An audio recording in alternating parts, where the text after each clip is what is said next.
कबो ऊपर डालेलो कबो नीचे डालेलो साया साड़ी हमरो भिजा साया साड़ी हमरो भिजा सुजीत बाबा रंग लाल का पियर का लगावेलो देवरू हो ठीक नहीं करेलो रंग लाल का पियर का लगावेलो देवरू हो ठीक नहीं करेलो कबो ऊपर डालेलो कबो नीचे डालेलो कबो ऊपर डालेलो कबो नीचे डालेलो साया साड़ी हमरो भिजावेलो देवरू हो ठीक नहीं करेलो देवरू हो ठीक नहीं करेला देवरू हो ठीक नहीं करेला हो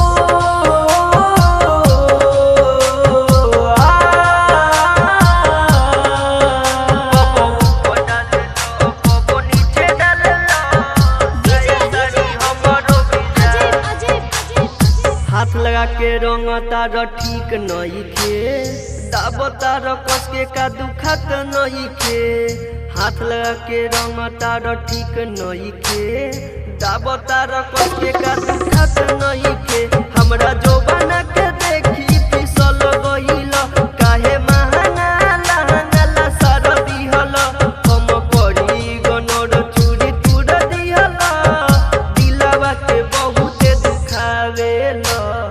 दिलवा के बहुते दुखावेला कबो ऊपर डालेला कबो नीचे डालेला साया साड़ी हमरो भिजावेला साया साड़ी हमरो भिजावेला रंग लाला का पियारा का लगावेला देवरू हो ठीक नहीं करेला देवरू हो ठीक नहीं करेला हो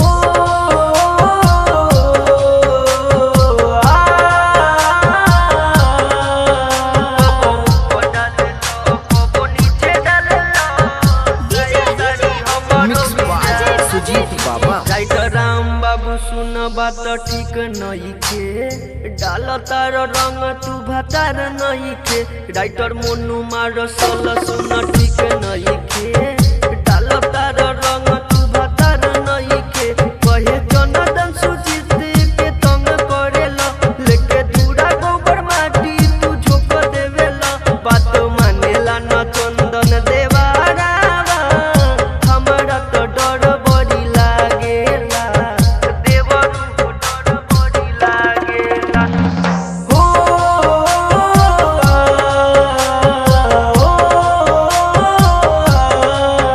कबो ऊपर डालेला कबो नीचे डालेला